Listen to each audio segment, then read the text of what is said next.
ಇಂದು ನಾನು ಉತ್ತರ ಕರ್ನಾಟಕ ಅದರಲ್ಲೂ ಹುಬ್ಬಳ್ಳಿ ಧಾರವಾಡ ವಿಶೇಷ ಗಿರ್ಮಿಟ್ ಮಾಡ್ತಾ ಇದ್ದೇನೆ. ಉತ್ತರ ಕರ್ನಾಟಕದ ಜನತೆಗೆ ಈ ತಿನಿಸೆಂದರೆ ಪಂಚಪ್ರಾಣ. ಹುಬ್ಬಳ್ಳಿ ಧಾರವಾಡದಲ್ಲಿ ಬೀದಿ ಬೀದಿಯಲ್ಲಿ ಸಾಲು ಸಾಲಾಗಿ ಈ ಗಿರ್ಮಿಟ್ ಅಂಗಡಿಗಳು ಕಾಣಸಿಗ್ತವೆ.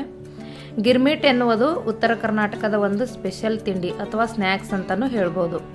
ತಯಾರಿಕಾ ವಿಧಾನ ಬೇಲ್ಪುರಿಯಂತೆ ಕಂಡರೂ ಇದಕ್ಕೆ ಬಳಸುವ ಸಾಮಗ್ರಿಗಳು ಬೇರೆ. ಹುರಿಗಡಲೆ ಅಥವಾ ಪುಟಾಣಿ ಪುಡಿಯನ್ನು ಇದಕ್ಕೆ ಸೇರಿಸೋದ್ರಿಂದ ಇದಕ್ಕೆ ಒಂದು ವಿಶೇಷವಾದ ರುಚಿ ಬರುತ್ತೆ. ಇದು ಸಾಯಂಕಾಲದ ಹೊತ್ತಿಗೆ ಟೀ ಸಮಯದಲ್ಲಿ ಈ ತಿಂಡಿ ಬಹಳ ಚೆನ್ನಾಗಿರುತ್ತೆ. ಹಾಗಾದರೆ ಬನ್ನಿ ಈ ವಿಶೇಷವಾದ ಗಿರ್ಮಿಟ್ ಹೇಗೆ ಮಾಡೋದೆಂದು ತಿಳಿಯಲು ಈ ವಿಡಿಯೋ ಪೂರ್ತಿಯಾಗಿ ನೋಡಿ. ಇಷ್ಟವಾದರೆ ಲೈಕ್ ಮಾಡಿ. ಆದರೆ ಅದಕ್ಕೂ ಮೊದಲು ನಮಸ್ಕಾರ, ಪಾಕಶಾಸ್ತ್ರ ಚಾನಲ್ಗೆ ಸ್ವಾಗತ. ನಾನು ಸುರೇಖಾ ತಳವಾರ್. ನಮ್ಮ ಚಾನಲ್ಗೆ ಸಬ್ಸ್ಕ್ರೈಬ್ ಮಾಡಿಲ್ಲ ಅಂದರೆ ದಯವಿಟ್ಟು ಸಬ್ಸ್ಕ್ರೈಬ್ ಮಾಡಿ. ಹಾಗೆ ಪಕ್ಕದಲ್ಲಿರೋ ಬೆಲ್ಲೈಕನ್ ಪ್ರೆಸ್ ಮಾಡಿ. ಬೆಲ್ಲೈಕನ್ ಪ್ರೆಸ್ ಮಾಡೋದ್ರಿಂದ ನಮ್ಮ ಹೊಸ ವಿಡಿಯೋಗಳ ನೋಟಿಫಿಕೇಶನ್ ನಿಮಗೆ ಬರುತ್ತೆ. ಬನ್ನಿ ಗಿರ್ಮಿಟ್ ಮಾಡೋ ವಿಧಾನ ನೋಡ್ಕೊಳ್ಳೋಣ. ಮೊದಲಿಗೆ ನಾನು ಒಂದು ಕಡಾಯಿನಲ್ಲಿ ಸ್ವಲ್ಪ ಕುಕ್ಕಿಂಗ್ ಆಯಿಲ್ ಹಾಕ್ತಾ ಇದ್ದೀನಿ. ಮೊದಲಿಗೆ ನಾವು ಶೇಂಗಾ ಹುರ್ಕೊಂಡ್ಬಿಡಬೇಕು. ಈ ಶೇಂಗಾನ ನಾವು ಲೋ ಫ್ಲೇಮಲ್ಲಿ ಇಟ್ಕೊಂಡು ಮೇಲೆ ಇರೋ ಸಿಪ್ಪೆನೆಲ್ಲ ಬಿಡಬೇಕು. ಅಲ್ಲಿವರೆಗೂ ಫ್ರೈ ಮಾಡಿಕೊಂಡ್ರೆ ಟೇಸ್ಟ್ ತುಂಬ ಚೆನ್ನಾಗಿರುತ್ತೆ ಈ ಶೇಂಗಾದು. ಈ ಕಡೆ ಕಡಲೆ ಬೀಜ ಅಂತಾರೆ, ನಮ್ಮ ಉತ್ತರ ಕರ್ನಾಟಕದ ಕಡೆ ನಾವು ಶೇಂಗಾ ಅಂತೀವಿ. ನೋಡಿ ಮೇಲೆ ಇರೋ ಸಿಪ್ಪೆನೆಲ್ಲ ಹಂಗೆ ಈ ಥರ ಬಿಟ್ಕೊಂಡಂಗಾದರೆ ಚೆನ್ನಾಗೆಲ್ಲ ಒಳಗಡೆ ಫ್ರೈ ಆಗಿದೆ ಅಂತ. ನೋಡಿ ಈ ಥರ ಹುರಿದು ಸಪ್ರೇಟಾಗಿ ಎತ್ತಿಟ್ಬಿಡಬೇಕು. ಇದಕ್ಕೆ ನಾನೀಗ ಹಸಿಮೆಣಸಿನ್ಕಾಯಿ ಹುರಿತಾ ಇದ್ದೀನಿ. ಇದು ಮೇಲೆ ತಿನ್ನೋದಕ್ಕೆ ಹಸಿಮೆಣಸಿನ್ಕಾಯಿ. ಈ ಹಸಿಮೆಣಸಿನ್ಕಾಯಿನ ಈ ಥರ ಒಂದೊಂದು ಹೋಲ್ ಮಾಡಿ ಎಣ್ಣೆಯಲ್ಲಿ ಹಾಕೋದ್ರಿಂದ ಉಬ್ಬಿ ಒಡೆಯಲ್ಲ, ಎಣ್ಣೆ ಎಲ್ಲ ಸಿಡಿಯಲ್ಲ, ಬಿಸಿ ಎಣ್ಣೆ. ಹಾಗಾಗಿ ಈಸಿಯಾಗಿ ಫ್ರೈ ಮಾಡ್ಕೋಬೋದು. ಹಾಗಾಗಿ ಒಂದೊಂದು ಹೋಲ್ ಮಾಡಿಬಿಟ್ಟು ನಾನು ಇದನ್ನು ಫ್ರೈ ಮಾಡ್ತಾ ಇದ್ದೀನಿ. ಈ ಥರ ಫ್ರೈ ಮಾಡಿ ಇದ್ರ ಮೇಲೆ ಒಂದು ಚಿಟಿಕೆಯಷ್ಟು ಉಪ್ಪು ಹಾಕಬೇಕು. ಈ ಉಪ್ಪು ಹಾಕೋದ್ರಿಂದ ತಿನ್ನೋದಕ್ಕೆ ಟೇಸ್ಟ್ ತುಂಬ ಚೆನ್ನಾಗಿರುತ್ತೆ.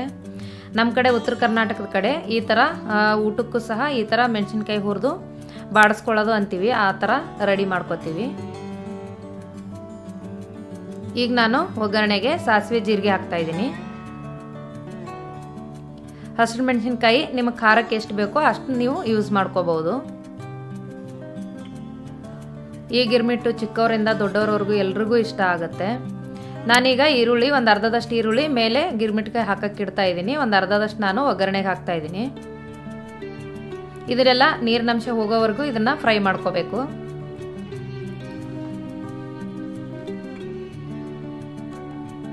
ನೋಡಿ ಈಗ ಇದೆಲ್ಲ ಫ್ರೈ ಆಗಿದೆ. ಈಗ ಈರುಳ್ಳಿ, ಇದಕ್ಕೆ ಒಂದು ಚಿಟಿಕೆಯಷ್ಟು ಅರಿಶಿನ, ರುಚಿಗೆ ತಕ್ಕಷ್ಟು ಉಪ್ಪು.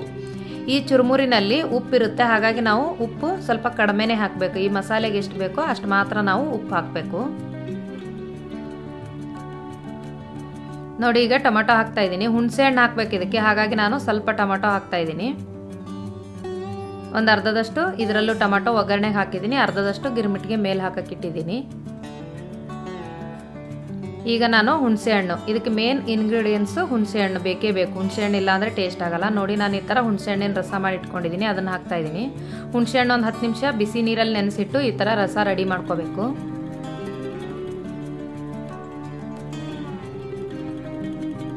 ಇದಕ್ಕೆ ನಾನೀಗ ಬೆಲ್ಲ ಹಾಕ್ತಾ ಇದ್ದೀನಿ, 1 ಟೇಬಲ್ ಸ್ಪೂನ್ ಅಷ್ಟು ಬೆಲ್ಲ. ಈ ಜಸ್ಟ್ ಇದು ಬೆಲ್ಲ ಕರಗೋವರೆಗೂ ನಾವು ಇದನ್ನು ಕುದಿಸ್ಕೋಬೇಕು. ಸ್ವಲ್ಪ ಕೊತ್ತಂಬರಿ ಸೊಪ್ಪು ಒಗ್ಗರಣೆಗೂ ಹಾಕ್ತಾ ಇದ್ದೀನಿ, ಸ್ವಲ್ಪ ಗಿರ್ಮಿಟ್ಗೆ ಮೇಲೆ ಹಾಕಕ್ಕಿಡ್ತಾ ಇದ್ದೀನಿ. ಇದು ಜಾಸ್ತಿ ಹೊತ್ತೇನು ಕುದಿಸ್ಕೋಬೇಕಾಗಿಲ್ಲ, ಜಸ್ಟ್ ಬೆಲ್ಲ ಕರಗೋವರೆಗೂ ಕುದಿಸ್ಕೊಂಡ್ರೆ ಸಾಕಾಗುತ್ತೆ. ನೋಡಿ ಈಗಿದು ಬೆಲ್ಲ ಕರಗಿದೆ, ಇದೆಲ್ಲ ಬೆಂದು ರೆಡಿಯಾಗಿದೆ. ಈಗ ಇದು ಈಗ ರೆಡಿ ಆಯಿತು. ಈಗ ಒಂದು ದೊಡ್ಡದು ಪಾತ್ರೆ ತೊಗೋಬೇಕು, ಯಾಕಂದರೆ ಎಲ್ಲ ಮಿಕ್ಸ್ ಮಾಡೋದಕ್ಕೆ ಬರಬೇಕು, ಹಾಗಾಗಿ ದೊಡ್ಡ ಪಾತ್ರೆ. ಈ ಕಡೆ ಮಂಡಕ್ಕಿ ಅಂತಾರೆ, ಚುರುಮುರಿ ಅಂತೀವಿ. ಇದಕ್ಕೆ ಈರುಳ್ಳಿ, ಸಣ್ಣ ಸಣ್ಣದಾಗಿ ಕಟ್ ಮಾಡಿರೋ ಈರುಳ್ಳಿ, ಅರ್ಧದಷ್ಟು ಟೊಮೆಟೊ, ಸ್ವಲ್ಪ ಕೊತ್ತಂಬರಿ ಸೊಪ್ಪು, ಸ್ವಲ್ಪ ಹುರಿದಿಟ್ಟಿರೋ ಶೇಂಗಾ, ಕಡಲೆ ಬೀಜ ಅಂತಾರೆ, ಶೇಂಗಾನು ಅಂತೀವಿ. ಇದು ಪುಟಾಣಿ ಕಡಲೆ ಪಪ್ಪಿದು, ಇದ್ರದ್ದು ನಾನು ಪೌಡ್ರ್ ಮಾಡಿ ಇಟ್ಕೊಂಡಿದ್ದೀನಿ. 2 ಟೇಬಲ್ ಸ್ಪೂನ್ ಅಷ್ಟು ಕಡಲೆ ಪಪ್ಪನ್ನ ತೊಗೊಂಡು ಈ ಥರ ನಾನು ಪೌಡ್ರ್ ಮಾಡಿ ಇಟ್ಕೊಂಡಿದ್ದೀನಿ, ಅದನ್ನು ಹಾಕ್ತಾ ಇದ್ದೀನಿ. ಮೇನ್ ಇಂಗ್ರೀಡಿಯೆಂಟ್ಸ್ ಇದು ಬೇಕೇ ಬೇಕು. ಇದಕ್ಕೆ ಸ್ವಲ್ಪ ನಾನು ಶೇವ್ ಹಾಕ್ತಾ ಇದ್ದೀನಿ, ಸ್ವಲ್ಪ ಮೇಲೆ ಡೆಕೋರೇಷನ್ಗೂ ಶೇವ್ ಬೇಕು. ಇದಕ್ಕೂ ಸ್ವಲ್ಪ ನಾನೀಗ ಶೇವ್ ಮಿಕ್ಸ್ ಮಾಡ್ತಾ ಇದ್ದೀನಿ. ಈಗ ಆಗಲೇ ರೆಡಿ ಮಾಡಿಟ್ಟಿರೋ ಇದು ಹಾಕ್ಬೇಕು ಇದಕ್ಕೆ.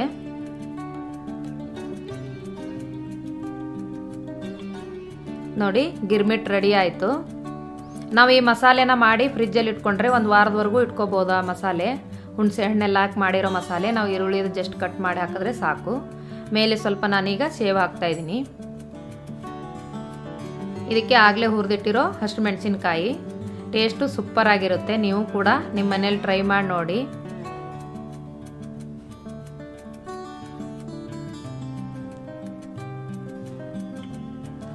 ಗಿರ್ಮಿಟ್ ಮಾಡಲು ಬೇಕಾಗುವ ಸಾಮಗ್ರಿಗಳು: ಚುರುಮುರಿ, ಸಣ್ಣದಾಗಿ ಕಟ್ ಮಾಡಿರೋ ಕೊತ್ತಂಬರಿ ಸೊಪ್ಪು, 1 ಫಾರಂ ಟೊಮ್ಯಾಟೊ, ನಿಂಬೆಹಣ್ಣಿನ ಗಾತ್ರದಷ್ಟು ಹುಣಸೆ ಹಣ್ಣು, ರುಚಿಗೆ ತಕ್ಕಷ್ಟು ಉಪ್ಪು, ಸ್ವಲ್ಪ ಅರಿಶಿನ, ಬೆಲ್ಲ 1 ಟೇಬಲ್ ಸ್ಪೂನು, ಕಡಲೆಪಪ್ಪು ಪುಟಾಣಿ 2 ಟೇಬಲ್ ಸ್ಪೂನು, ಸಾಸಿವೆ ಜೀರಿಗೆ ಸ್ವಲ್ಪ ಸ್ವಲ್ಪ, ಖಾರಕ್ಕೆ ಬೇಕಾಗುವಷ್ಟು ಹಸಿರು ಮೆಣಸಿನಕಾಯಿ, 1 ದಪ್ಪ ಸೈಜು ಈರುಳ್ಳಿ, ಶೇವು ಸ್ವಲ್ಪ, 2 ಟೇಬಲ್ ಸ್ಪೂನ್ ಅಷ್ಟು ಶೇಂಗಾ, ಒಗ್ಗರಣೆಗೆ ಸ್ವಲ್ಪ ಎಣ್ಣೆ. ಈ ವಿಡಿಯೋ ನಿಮಗೆ ಇಷ್ಟವಾದರೆ ಲೈಕ್ ಮಾಡಿ, ಶೇರ್ ಮಾಡಿ, ಸಬ್ಸ್ಕ್ರೈಬ್ ಮಾಡಿ ಹಾಗೂ ಪಕ್ಕದಲ್ಲಿರೋ ಬೆಲ್ ಐಕನ್ ಪ್ರೆಸ್ ಮಾಡಿ. ಬೆಲ್ ಐಕನ್ ಪ್ರೆಸ್ ಮಾಡೋದ್ರಿಂದ ನಾವು ಹಾಕೋ ವಿಡಿಯೋಗಳ ನೋಟಿಫಿಕೇಶನ್ ನಿಮಗೆ ಬರುತ್ತೆ. ಧನ್ಯವಾದಗಳು.